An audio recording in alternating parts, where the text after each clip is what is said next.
If you could go back to that version of yourself, what would you tell her now? I would tell her that you don't have to pretend. You are going to get to where you need to be regardless of what people tell you. And take time. I'm so sorry. I told myself I was going to cry. What's up, everybody? Welcome to Beneath the Silence, where we speak from scars, not the wounds they left. I'm your host, Sam. And I'm your co-host, Alicia. Today, we're going to be speaking to someone we went to high school with, someone we all saw, and she has a story that she has to share with us. Yeah, for me, I remember back in high school, I was like a little jit, and we had a little son and mom relationship. And she would give me advice. She would always be on the lookout for me, you know? And back then, she's always been known for her drive, talented, and always on her grind. But as we've learned, what you see on the surface rarely tells you the whole story. And today, she's going to come on here to tell who she really is and what she's been through. We all have times, whether you're in university or high school, where you go through things. Yeah, for sure. Schoolwork really takes a load on you. And she had a way to rebuild herself, her identity. She found that through modeling and through dancing. And we're going to talk a little bit about that growth. Good. Thank you, Ruthline, for joining us and choosing this space to speak your truth. We're honored to have you today, and we're going to give you a quick second to introduce yourself. Let us know who Ruthline is. You don't have to get into the story just yet, but just, talk about yourself a little bit, gas yourself up. Hey, be comfortable and stuff. Thank you for having me, first off. It's a pleasure to actually, be able to reconnect with you guys. Of course, he said earlier that we went to high school together, and it's just a full circle moment being able to see you guys prosper in this field, of course. But a little bit about me. I am actually supposed to be graduating the end of this year, which is great. I'm super excited about that. I go to FIU in Miami. So, of course, that was a culture shock for me to move from Naples to such a different city like that. But how is it being in Miami? Hey, bro. It's been it's been a lot financially. I'll say it's woke me up to being an adult. Very different from Naples. Very different. Very different. Everything moves faster. Right? Fast, yeah. Everything moves a lot faster. There's a lot of people, of course, aren't as nice as they are here. And not to mention, I grew up around all of you guys. So I know, how to speak to you guys. However, in Miami, I came in like a bubbly soul. And Miami does dim that sometimes. But I found my avenue. But changes who you are. Absolutely. Absolutely. Yeah. It's crazy. But so most of you guys know me from Instagram. I found my voice per se through Instagram, and now I content create. I do UGC, user generated content for brands. I also create content for the official FIU Instagram, which I'm so happy that I can say. Okay, I see. But yeah, I am a Haitian American. I'm very proud to say that I am Haitian, Caribbean, of course, and I'm the last of four. So yeah, I think that's a little bit about me. Welcome to the show. Let's start from high school. That's when we all first crossed paths, like you mentioned. From outside, people probably saw you as someone who had it all together. Now looking back, what's the real full picture, With anyone, really, it's never what it seems.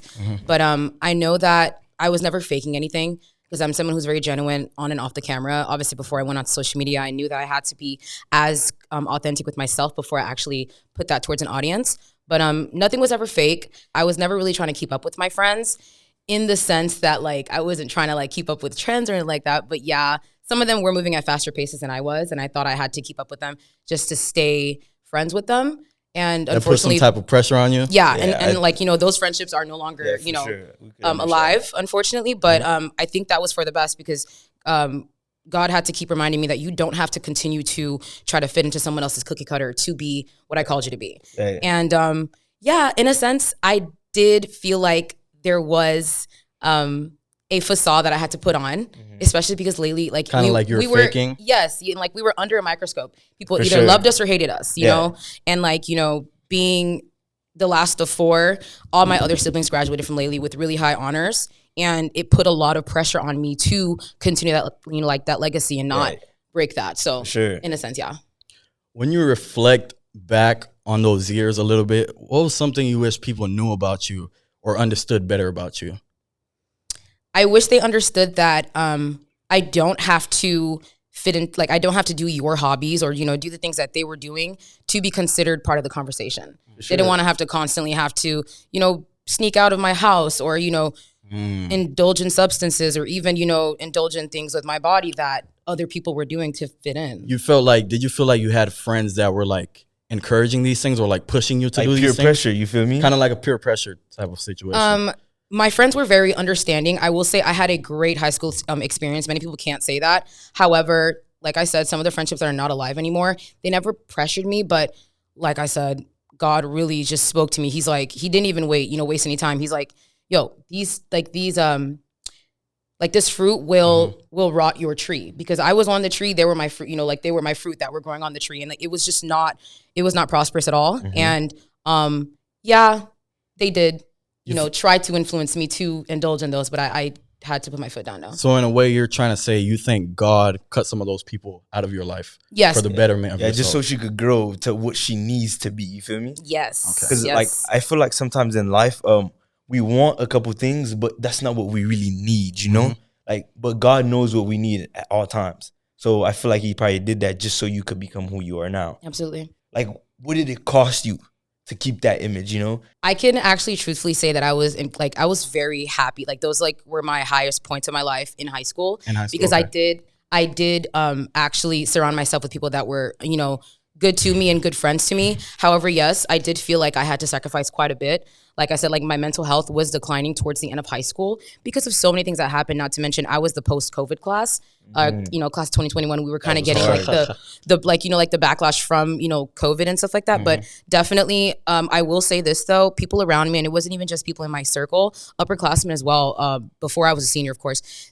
And of course, we're not gonna name any names, but they were asking me cool, hey, why don't you just do this? Why don't you just do that? And for a minute, it felt like, you're right. Why don't I just do that? And I did have to sacrifice a lot. I had to sacrifice my relationship at the time because I became so emotionally unavailable for him, because I was becoming emotionally available for everyone else. And so that definitely cost me such a great relationship at the time. So as I'm understanding while you speak, so like, you didn't have time to pour into who you needed to be at that time. No. So it was just everyone else, and you were just there, satisfying. She didn't even have time for herself, her man. That's true. Like, relationship, and we know that's important to Dons, bro. Yeah, we know that's important. So we know it's important, but.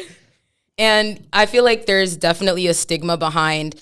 And I feel like people that are watching this are probably gonna think like it's cliche for me to say this, or like it's very dramatic, but everyone saw this bubbly, bright Ruthline, but like, I was pouring into everyone else, but no one was pouring into me. Okay. And when I say no one, I do have those few people that were actually in my corner, like 110%, and they know who they are. Yeah. However, like, everyone was kind of using, or they were trying to craft me into a version of myself that they wanted me to be. Okay. And I never got the chance. Everyone was using you for what they needed. Absolutely. For sure. I could definitely understand that.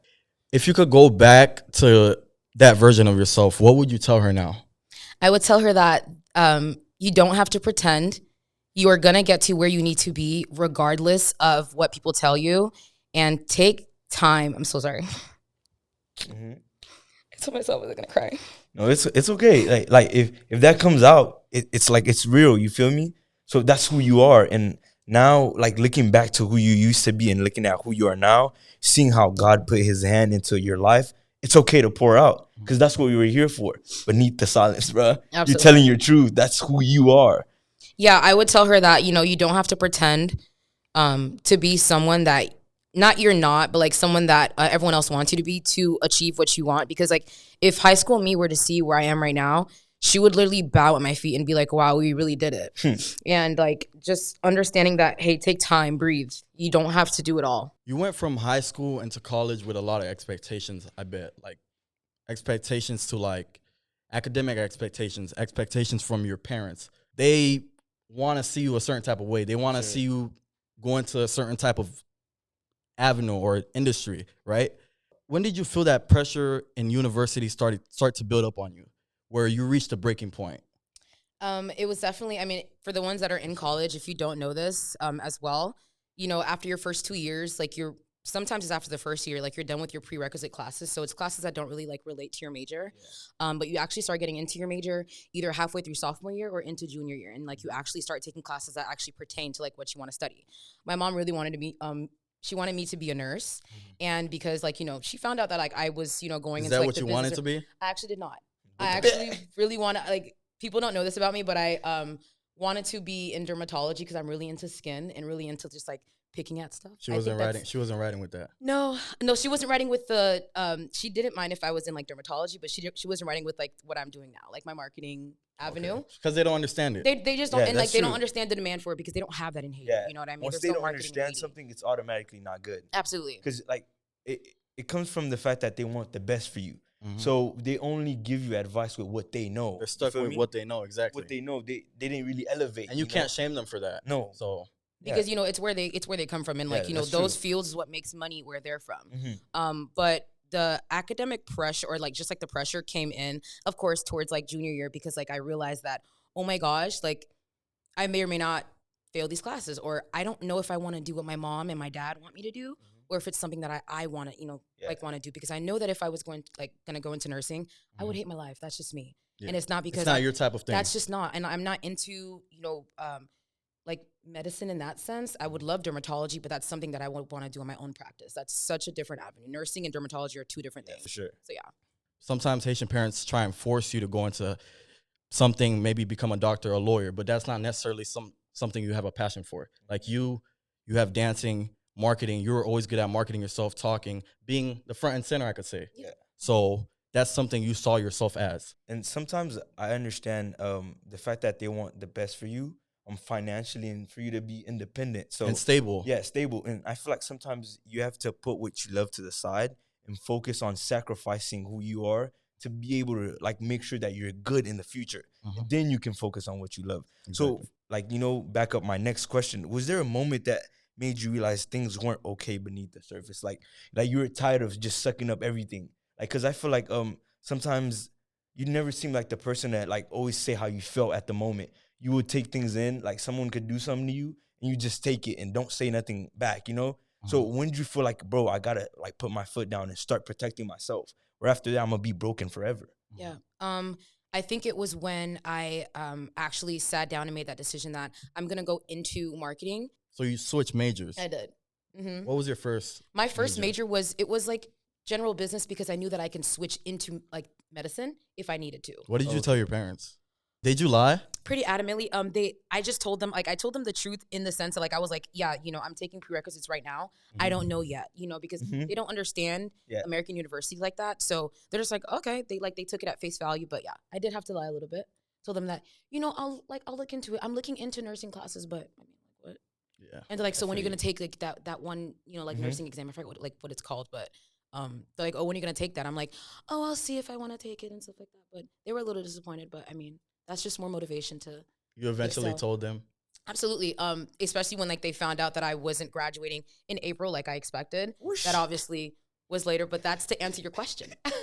That's to answer your question. That's when my turning point was. I realized that I cannot keep pretending because my mental health was so bad. My academic depression was just like hitting me so hard that I started not slacking, but like I just was not able to grasp the information in class. I was not passing exams. I was not, and this is coming from someone who graduated class president lately. Yeah. I was on top of my game. I never failed a class ever. Hey, we knew that. As soon as we knew that. As soon as I saw that I was failing class, like not failing classes, but like I was on the verge of failing classes at FIU, I was like, wait, if I don't take care of myself, this will all be for nothing. This will all, and like my parents are already not as proud of me for, you know, going into the field that they wanted me to go into. They're going to be even more disappointed if I have to drop out because FIU kicked me out. What were some of those reasons why you know, your grades were slacking? What were some of those reasons? I was not eating. So obviously I just like physically couldn't be there because like I was dropping weight expeditiously. And like, it was like, I was at my lowest weight, my sophomore year of college. And, I also just like wasn't communicating with my parents enough, because I didn't want them to be disappointed in what I told them.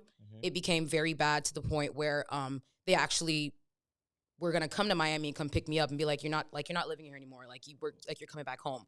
But yeah, physically I just couldn't because I was not barely even able to walk. Like I was small. Yeah. I feel like that's what comes with following what you want and your passion. Because sometimes when you have a passion that people don't understand, you have to be able to have nobody behind your back. Yep. Like you might have to turn around, it's just your shadow. But you have to keep going. You know why? Because you have your own goal. Because mind you, people might want good for you, but they're not living your life. You're the one that's living it. And you people always have an opinion on for sure. What you should be doing. When it comes to opinion, people got something to say about anything. About everything. Anything you do. Were you able to block those opinions out? No. I'll be honest with you. It's hard. I know. Yeah, if you see my social media, I only have love in my comments. It never came through social media. However, I've had people in my DMs telling me, "Oh, why don't you do this? Oh, I thought you were gonna do that." But when it's in front of your face, it's so difficult to ignore, especially when it's coming from people that you really thought Close was in friends. your corner. Yeah. Like, it's crazy, and it's like, you know, how can you block that out when you thought that person was actually on your side? For sure. So A lot of people tie their worth to their grades or their titles or their performance. Do you ever feel like you were one of those people that were wrapped up in all your achievements? absolutely, unfortunately, and that's kind of why I went through what I went through.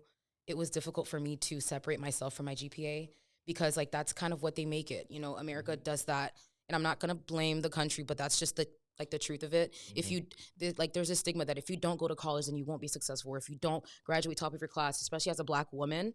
Like, you know, I defied the odds by being, you know, in the rooms that I was in and the rooms that I'm gonna be in the future.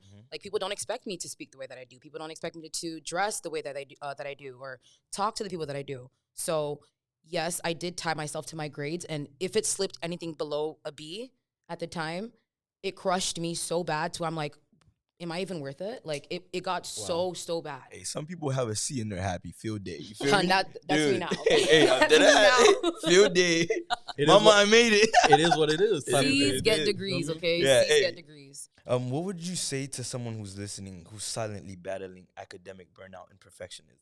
Because, bro, we're in a world where, bro, everything you do, you have to do it right. If you don't, people are gonna tear you down. What would I say to someone that's, you know, battling academic depression and perfectionism? I would tell them that I never advocate for rewarding mediocrity, because at the end of the day, don't strive for a C. However, if that's the best that you can do, that is okay. And don't ever try to look onto someone else, because that's kind of what brought me to my academic depression. I saw that kids that had, you know, easier degrees than I did, getting A's and B's and graduating with honors. And I'm just like, why can't I do that? But I realized that, you know, our curriculum is different. And, but yeah, just telling them that, like, hey, it's okay if you can't get what you thought you were going to get, because there's always better. God always has better for you. There's a reason why you are going through these, like, you know, like these battles, is because he wants you to rely on him and he wants you to lean on him. So if you think that you could do it all by yourself, that is the biggest lie the enemy can tell you. You cannot do it by yourself. But yeah, just like, it's okay. That's like, that phrase is very short, but it holds so much weight. It's okay. It's okay, for real. But in terms of like striving to be perfect on Instagram, I took the time, like, before I started social media, I had this like very weird couple years where I wanted to be on, I wanted to do social media, but I realized that, Ruth, you can't go on social media wanting to be someone else. You have to make your own avenue. And then as soon as I realized, as soon as I realized that, okay, I'm ready to, you know, not even just like make my own brand, because I have Ruth X Andre right now. But like, if I just went onto social media trying to be like, let's say like the hottest, we're gonna use Kylie Jenner, just like that's just because she's like, you know, the cookie cutter for like Instagram baddie, I guess you would say. But like, if I tried to be like, you know, like the Black girl version of her, even like Lori Harvey, like trying to be like that, that would just plummet, because they're gonna be like, why are you trying to be like her for? Because there's already a Lori Harvey, there's already a Kylie Jenner. Why not be yourself? So you had to go your own lane. Absolutely, and I had to pave my own. Yeah. Like, the place a lot of people fail is because, like, they look at other people's achievement for them. Like, oh, they did this in 5 months, I could do it too. No, Everybody's path is different. It might take you 10 months, but mind you, that 10 month, bro, 5 doors can open. But within the 5 month, that person achieved what they did, 1 door opened. You got to think about it. Like, you have your own route to run. Absolutely. Speaking ball game. You got to have your own route to run. I got that reference instantly. But you feel me? Yeah, I don't strive to be perfect on my own Instagram, because I like to tell myself this. Every time I find myself wanting to like edit my pictures like too much to where I don't look like myself, I realize that, hey, this person's coming to my page on my platform. You don't have to be here if you don't want to. If you don't like what you see, literally click out. Unfollow me, remove me, actually, because I don't want me to do that. Don't unfollow me, not remove me. I need that support. Blocked. But yeah, no, I was like, I just tried to like remind myself that, like, hey, they're coming onto your page and they're choosing to see your face. They're gonna take what they can get, you know? So yeah. I want to churn it a little and talk a little bit about relationships. This is where you gonna cry, dog. She about to cry here. Don't even. What? You mentioned that you were going through a breakup. It was a major turning point for you. What did that experience ultimately reveal to you about yourself? It revealed to me that I was also pretending for a lot of people because people weren't used to seeing interracial relationships like at the time. Now you see it everywhere. You know, Black women are dating white guys, or even like Did you ever post him? I posted him on his birthday, and that's when everything went downhill. Yeah, that's when I got the most. It was like Arrows I told you, thrown it was at you. either like, you know, love or hate. And let me tell you, the hate was immense. From friends? I found out later on it was friends that were egging it on. However, face value, it was like my friends were all supportive. Like they all loved him. Like it was great. However, a lot of the hate was from people that couldn't even do what I was doing, even if they were paid to do it. So yes, it was like I said, people weren't used to seeing interracial relationships, and this is not to say that I'm not into Black guys. I've had my share. I'm not a discriminatory woman. Okay, I know. Listen, I know what it looks like, but I swear that's not the case at all. It's just, you know, that's what happened at the time, and yeah, people were not too supportive of it, unfortunately. When your relationship ended, like, what did you find yourself grieving most? The person or who you were without them? Because mind you, like, you guys probably go on dates. Now, when you go on a date, you going by yourself, or you gotta swipe the card. There's no one swiping it for you. That you gotta pay the tab, or else you're not gonna eat. Be passenger princess. So how did that feel like? You know, did you miss him, or did you miss the fact that there was not a person there with you in a relationship? You know, as much as I love talking about this, I'm like from now to to what I'm gonna say in the future. I don't want to give him much credit for my story because he was like a little fraction of it. Okay. Very good man. I can attest to that. Everyone who knew him was they knew that he was a very good man. However, I am who I am not because of him, but because of what I, you know, went through. But to answer your question, I was partially grieving him, grieving the person, because he was a very, very good guy to me, and the circumstances that we ended on, very unfortunate, I will say. But I was also grieving who I was after, because I did not know who I was after. Not that I put so much of myself into the relationship, but because so many pieces of me was walking around with everybody because they just kept taking pieces of me. I didn't know who I was. And unfortunately, you know, piece of me went with him too. So I had to figure out who I was after that. So yeah. Sometimes love can give us a sense of identity, but when it ends, we're asking, who am I without this? Did you ever go through something like that? My relationship didn't last long enough for me to How long kind was of your go through that. relationship? It was close to a year. Okay. That was when things became, you know, pretty rough for me. So I would like to say it was a little under a year, my bad, because it was, you know, definitely hard for me. But in a sense, yes, we weren't together long enough for me to be able to attest to that as much. However, there have been friendships where I love this person and it's like a what the heck, you know. Part of me, there was a version of me that I would, you know, be when I was with them, in the best way possible. You know, they brought out a side of me. And then as soon as I wasn't friends with them anymore, I'm like, okay, now I don't have someone to be that with anymore. Have you ever ran into him after the breakup? Was it awkward, or were you able to be grown about it? I think definitely we are two incredibly mature people. I went to Miami and he went to the school that he went to in North Florida. So we never really ran into each other after that. We did have, did you guys kind of rekindle, go back? Yes, a couple times. It was you know, a couple months after that. No, it was a couple months after that. A couple months after that? After we actually broke up, you know. So you went a first time, a second time, a third time, maybe. What do you mean when? You went to see him. Yeah. You know, we of course, because it was a sense of denial, because we knew that it was actually till this day, as mature as I may seem, that is one of the greatest mysteries that I have yet to be answered by God. I asked God, was that supposed to happen? I know everything happens for a reason, but sure. I'm just is there something more to that? It's not me sitting here wanting it to be, you know, to be rekindled, but something about it just doesn't seem like it was supposed to happen like that. But yes, we did end up, you know, talking about it a couple more times after that. And it went on for a couple months. Yeah. And mind you, I feel like sometimes we meet people just so we can get to a different level. It's sad to say this, but there's some people in your road that they're not meant to stay with you to the finish line. They're meant to be your they're growth, meant to be your part of your path, but they might not cross the finish line with you. Literally. And you have to learn how to accept that, no matter how good that person was to you. Well said. And the heartbreak's part of it.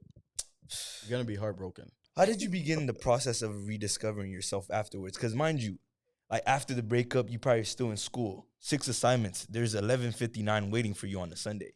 you got to do the assignments. Got to. Teachers don't care about you going through a heartbreak. They didn't put you in a relationship. Okay. You got to do what you got to do. So how did you rediscover yourself through all that? It took a few years for me, just because like I knew that I didn't have time, because we broke up, like, I wouldn't say at the perfect time, but we broke up at a portion of my life where I knew like I wanted to run for class president. I'm like, no, like I need to turn that off. Wait. I need to turn that off. So hold up. You're telling me this is important what she just said right there. She just like, bro, screw you, and like I'm about to run for class president. Like I'm gonna keep you on this. Like you had to put that thought behind you, like as soon as possible. And yeah. Do you think that hurt him? Go ahead and hey, bro. Because I don't know, actually. I have no that's clue. you gotta answer that. I have no clue. No, because I'm asking a genuine question. Because usually he probably saw you posting all these things, and he feels like, damn, the relationship. Maybe she wasn't taking it that serious. You know what might help us get that answer? As she mentioned, they rekindled a couple times. Yeah. Did he rekindle with you after he seen like, yo, she's growing, she's becoming who she is on her own without me? So was it like during those times you guys rekindled, or you weren't on that, yo, you know what, I'm gonna be me, I'm gonna be on my grind? I never, like, me doing that, like me, going and maturing, that was never in spite of him at all. It wasn't to like show him, oh yeah, I'm gonna show him who's boss. It was never like that. It's just that I knew that regardless of the circumstances, the ball needed to keep rolling, because I am mindset wise, I'm a businesswoman. The show goes on. For sure. You can either sit there and cry about it, because I had my time to grieve the relationship, cool, but no one really knew I guess the magnitude of it on me. But like I knew that, the election's coming up, and it's either you're there or you're not. Because I had someone else I was running against me, and she had a lot of votes. However, I won, of course, because like I showed my class that I wanted it bad. You know what I mean? That's good. But like at the end of the day, I knew that like I don't know if it hurt him. To answer your question, I don't know if it hurt him, because I never really asked. But as far as I'm concerned, I think he got over it before I did. So I think I was the one kind of left at the altar a little bit, in terms of like who had feelings for longer. Hey, she's doing something that's like not easy. Accountability, like just telling the truth. Yeah, and that's just not gonna lie to you, bro. And not to mention his friends might be watching this. They might play this while they're smoking. I don't know, bro. Listen, I don't know, because I don't want to be here to sit here and lie. But at the end of the day, I definitely get. We don't gotta be messy. Or you don't gotta be messy. The show goes on. You know what I mean? Like, keep it pushing. Yeah. Let's talk about joy and creativity. You're into dance and modeling. How have that passion helped you heal, like through all you've been, through all you've gone through? How has that helped you heal? So I've always been into just creating, period. I had a YouTube, so some very few people know this, but I had a YouTube channel. I watched the first video. After that, I never seen anything else, y'all. Yeah, I had a YouTube channel ever since I was, I think, like 12. Yeah, she stopped it. Yo, I remember her first video. I was dying. Hey guys, I was dying, bro. I had the combo. It's like, hey guys, it was pretty rough. But I had a YouTube channel ever since I was like 12. Kiki was actually my producer. She was the one that would tell me, like what to say, like where to stand, and it was a good little thing that we had. So like I've always kind of been in that space. I've always wanted to create. However, the way that it kind of helped me, just like rediscover myself and just become who I am today, is that it allowed me, like I said earlier, to be myself in my own space. As much as social media is for everyone to share, and someone can go onto my page if they want to, you can also get off my page if you don't want to. Like, if you don't like what you see. So it's just allowed me to like, be like, hey, this is Ruthline's corner. If you don't like it, then get out. Because mind you, like anything that you do, whether it's good or bad, you're gonna have supporters and you're gonna have haters. Absolutely. It's natural. That's the world we live in. Haters are naturally gonna come. It's naturally gonna be there. If you don't have people that are hating on you, you're doing something. Yeah, you're doing it wrong. I promise you. If everyone loves you, wrong. That's the issue. Yeah. It's either that or like someone's hiding their true opinion. How they really feel. Come like on. behind the door, they're talking, they're stabbing you, bro. Yeah. We have this like saying that like, like haters are our motivators. I know everyone says that, but like, I wouldn't say I have haters, because the people that I am no longer friends with, I don't know if you hate me or not. That is up to your discernment. If you hate me, that's a demon you have to battle. I'm prospering. I hope you're prospering as well. Sure. However, I'm grateful for you, because you are motivating me to show you exactly what you are hating on. Yeah. Because every time that you are, preying on my downfall, I promise you I'm growing another branch and this tree's getting bigger every time. And I'm not stopping for anyone. That's just respectful. Keep going. Yeah. The race don't stop. Okay. Like you said, I think from what we can hear, everything you're saying, being in front of a camera and dancing were a part of you since you were a kid, right? So Do you think those connect you to back to who you really are ever since you were a child, right? Yes. So right now, I don't really post about it, but I'm a majorette dancer at FIU. So I'm captain now, which is great. I did color guard in high school. Yeah, I was I also remember captain that. of that. Yeah. I remember those. You're the those leader, days. Yeah, captain. Captain, pepper you rally look days, capitan. you I feel remember me? seeing you. The A little pepper rally, she capitan. was turning up at those Okay. pepper rallies, bro. Them little pom-poms, child. Yeah. Them 15-year-old pom-poms. Wee, But yeah, wee. Lely, Laylee High, let's go. But yeah, so dance. I have a Sorry. question about that. No, go Being ahead. the leader, who nominates you, or do you like nominate yourself, or like In what space? Like in Laylee in the or dancing? Yeah, later. So Laylee, it was the actual dance instructor and the band director, and I think the then captains, like the ones that were already in Rain, I guess you would Choose say, they choose you, or like they nominate you. You obviously have to run. It's not like a voluntold. You have to actually like volunteer yourself. But in my dance team at FIU, it's just seniority. I've just been there. I was like been there the longest. I also like know the ins and outs of the dance group. And I have, like I said, dance background, so I have good discernment on who just can be on the team or not. So Okay, I got you on that. Hey, mind you, I'm a dancer too. You just don't know. listen, I know. I'm a dancer Those too. You compa hips just don't don't lie, know. man. They don't lie. What? They What? don't know. All right. Don't hurt them. Do you feel like you're in a season of becoming the best version of yourself that you lost, or are you just becoming someone new entirely? Like, yo, I'm building who I am up from scratch, like, yo, step by step. I definitely think it's a mixture of both. I think it's so beautiful. Like sometimes I sit back and reflect because I journal a lot. I have like 3 journals that I've already filled up because I like to write as much as I like to talk. So definitely those journals are full. However, I realized that there is yes, I've become a version of myself that I wasn't in the past. Like it's a brand new Ruthline, but also I realize like when I like sit and reflect, like there's little pieces of little high school Ruthline that's coming out because like I like That's natural though. and like and it's so 'Cause it's it's so part of beautiful you. to see and Yeah. like I did grow like a bit of a tougher shell. That's one of the negatives of what I went through. I realized that sometimes I can be a little mean because I'm trying to protect that little You're you more know, on guard. Yeah. I'm trying to protect that little Ruthland that was, hurt so much. And like I realized that like as soon as I see patterns from what I went through in high school, or the people that I met in high school, I instantly put that guard up. Yeah. But yeah, I think it's there's a new and improved version of me. Yeah, I definitely like that because a lot of people they backlash you for mistakes and imperfections. Absolutely. But one thing people don't understand is like, yo, for you to be perfect, you have to have imperfections. Absolutely. That's how you grow. With the imperfections, you see who you are, and then you improve day by day, and that's what makes you reach your perfection. And and I feel like for you to be able to get there and reach your perfection per se, because no one's ever perfect, Yeah. you have to be able to call that out. You have to be accountable and actually Yeah, for say, sure. I'm not that understanding sometimes. I think I can work on that. There's like a list of stuff that I can work on. Yeah. As great of a person I think I am, I do think like there's a bunch of stuff that I can work on still, even though I've fixed from what I was in the past. So yeah.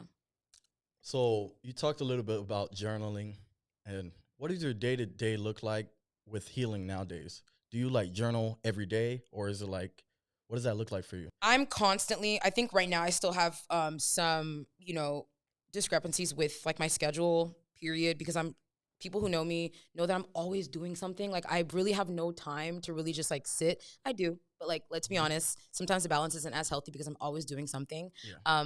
But yeah, in terms of like journaling, I journal if I know something is constantly come up. Like if I can't stop thinking about someone, I'm like, I'm gonna journal about this person. If a question keeps coming up, I'm gonna journal about it and then read my Bible and see if like, there's an answer I can get in that moment. Or if there's like a problem that keeps coming up that I need to be solved, I just like journal about it and like just like kind of talk to God and myself and my future self really to see like, hey, these were the battles she was fighting and this is how we overcame it. I also do answered prayer entries where like, let's say back in September, I was battling something like, let's say in terms of like a job.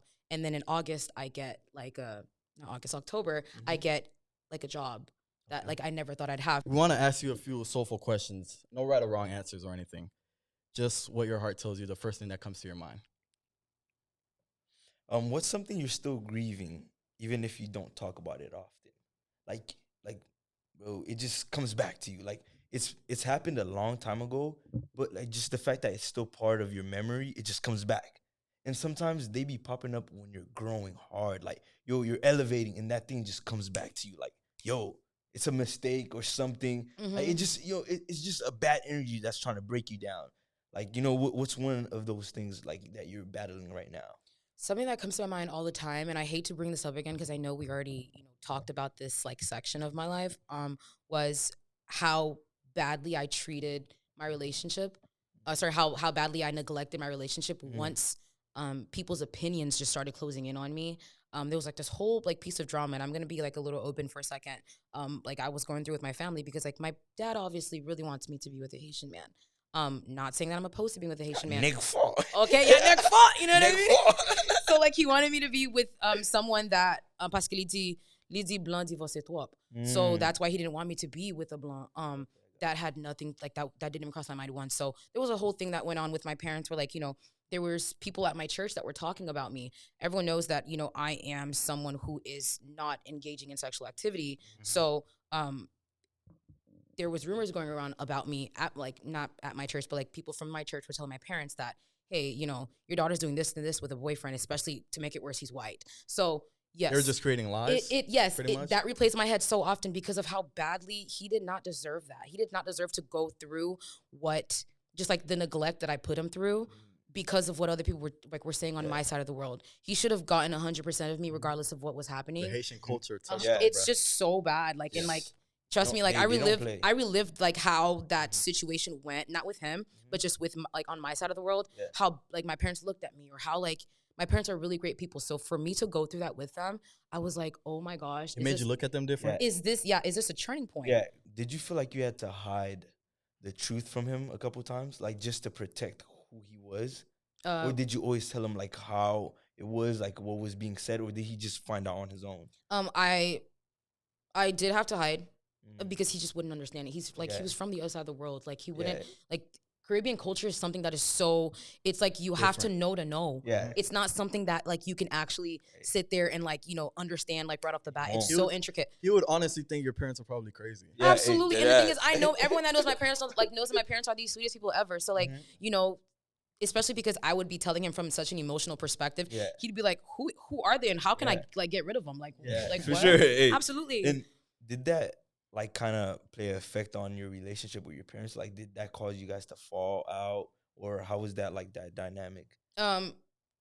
Yes, it did cause us to fall out because they on their end they thought I was lying to them. They thought that I was not that they believed what was hearing or like what they were hearing, but it's that idea that if someone tells you something so abstract about someone, you're like, there's a reason why they told me that. Part of it's true. There's some truth to it. Yes, the truth was that I did have a white boyfriend, but the absolute lie was what I was doing with him. So yes, it did cause us to fall out. We're in a great place now because I'm grown, I do what I want, you know what I mean? And they have to accept that. Come on, bro, like what a good. And so with that being said, yes, we did like there was a falling out where they didn't trust me. And so me going to Miami like a year later, that was the worst timing. They did not trust me to do anything. They're just like, what are you going to be doing? And obviously we had to sit down and I had to tell them, and my brothers and sisters had to intervene because they are my best friends. They had to intervene and tell them that, yo, like our little sister just like, if we don't do that, she's definitely not doing that. You know what I mean? So there was no reason for me to lie to them. So I think that's kind of why we were able to heal at the pace that we were. That's nice. All right. I like the response. What's something that you're proud of today, even if it's something small, but you could say that you're proud of it? My ability to, and let me say this very carefully, my ability to prove, because I'm not proving anything to anyone, but to prove to myself that I can do exactly what I've always wanted to do because of how quickly, I would say just on my pace, because it may not seem quick to anybody else, but just how quickly I was able to establish my presence on social media. My friend likes to say this, that like, social media is not something that like I'm doing for fun. It's my portfolio. Obviously I'm in marketing, hand in hand goes with social media.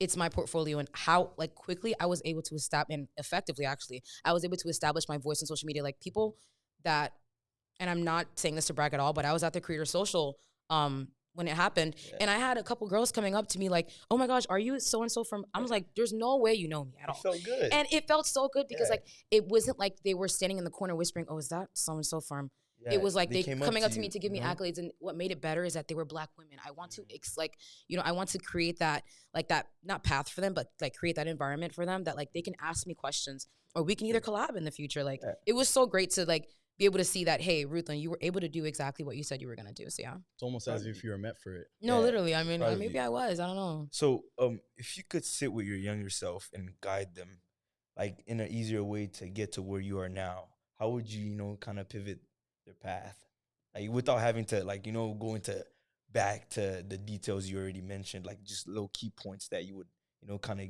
share with them so they could become who they need to be. My younger self. Yeah, your younger self. I would definitely. I'd be, because as great as I had a great counsel, like in terms of like my siblings were such great people to me when I was like growing up, and just very great like I said, counsel to me. Like they would counsel me and also just like tell me, answer the questions that I had. However, they had their own battles. I would never expect someone to drop everything that they're doing to help me. Yeah. They had their own battles, but like if I could be that person for myself, because I know how much insight that I have, I would be able to tell, little Ruthline that like, hey, if you have a question, ask me. I know you're battling this. I know that you don't know if this girl really likes you or not. Like, ask me. Like, I wish that I can be that big sister to myself, because I know my other two sisters, they were battling things as well. And I would, like I said, everyone has their own demons that they're fighting. Yeah, for sure. I wish that I can be that for my little self. So yeah. Proud of you. One of the things you keep on mentioning is how your older sisters were kind of like a guide. I think having older siblings is like a cheat code. For real, To be bro. honest, because they go through it first. they go through everything first Yeah. for you, and then you after you come and pass it, and then Yeah. they can help you out with anything. For sure. So Yeah, absolutely. Yeah, I agree. All right, so right here it's quick answers only. It's called a lightning round. Okay. Just first thing that comes to your mind. You ready? Mhm. Yeah, yeah. All right, let's get it started. Stay on my toes. what's something that makes you feel beautiful? My culture, being Haitian. I love being Haitian. What's your go-to place for peace? Like when you need to run, get away from everyone around you, just so you can focus on yourself. It would have to be an empty like field, like an empty plain, just like an empty plain of like grass, not the beach. Used to be the beach, but no. A park? Yeah, like a park with like Okay. no one else around though. Be nice. What song got you through your breakup? Ooh. It got let me see. Hi. Don't Aye. cry, don't cry. No. I forgot what this. Okay, it's "Friends" by Kiana Lede or Kiana Lead. I think that's her name.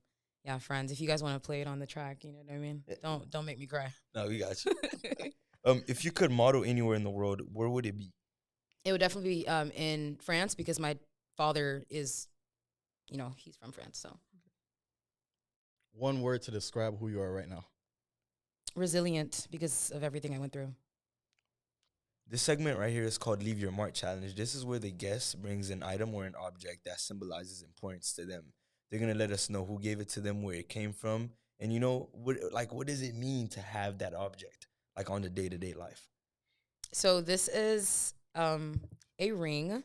It has an infinity sign on it. This was my purity ring at the age of, I believe, 13 or 14. Those years were kind of foggy for me just because serotonin was just through the roof. So like I was very happy, so I don't remember much of what happened. But this is my purity ring. It is very bent, as you can see. I don't know anybody's finger who is shaped like this. So this was very loved. I had this for about 7 years before I was forced to take it off because of how bent it is. And it's also very weathered. So this one was actually presented to me in front of my church by my dad and my mom, of course, but it was more so from my dad. Because it was supposed to be like a father-daughter thing. And it's, of course, supposed to symbolize purity, not only with your body, but for your mind and your soul and your relationship with God. Of course, every human falls short. So I was not able to stay as pure, like mentally and also physically sometimes as I wanted to. That's part of life. But of course, I think it came off at the perfect time because I was able to purchase other purity rings for myself, hence this one. And I think it's such a beautiful object to me, not because like it's so simple, yet it means so much. Like it has no stones on it. It's just an infinity. But also because it's not flashy, it's not gold, it's silver. And also another thing is that I want to potentially get an exact replica of this for my daughter. So my husband can give it to my daughter too. That's To nice. practice purity or as you well. could pass it down. It doesn't like you have to get it It's bent. yeah. I don't. It's just like so Oh, badly okay. bent. It's so So oval. you like, can't even wear it? like it's like you literally can't. Go get it fixed. I might, yeah. I might have to get It's it. a family. Yeah, heir- it just keeps family it Heirloom. original and A stuff. start, but I'm Yeah. just the start of an heirloom. Yeah. Hey, I'm really glad we had this conversation today. It's a reminder that healing isn't linear, but it's possible. You feel me? Like we've seen how you've been through so much and you're still staying strong. And a lot of people, they kind of fold under pressure sometimes. They can't bear the weight that comes with just progressing in life. So we're proud of that. You're still striving and doing what you got to do. So anyone out there who's struggling with perfectionism, burnout, or heartbreak, this episode is specifically for you because Ruthline's whole story talks a little bit about that. Her softness is not weakness. Yeah. Her story matters. Everybody's story matters. Sure. So she was resilient enough, like she said, her word to describe who she is, she's resilient. She went through all those trials and tribulations, and it's made her who she is today. Thanks again for trusting us with your voice and your truth. And to our listeners, remember, you're not behind, you're not broken, you're unfolding, and it's beautiful because that's what growth is all about. You know, it's like day by day, you're getting better. That's how you become perfect. Like you realize who you are now, and you make progression to who you need to be. You feel me? We'll catch y'all next time, and this is Beneath the Silence podcast.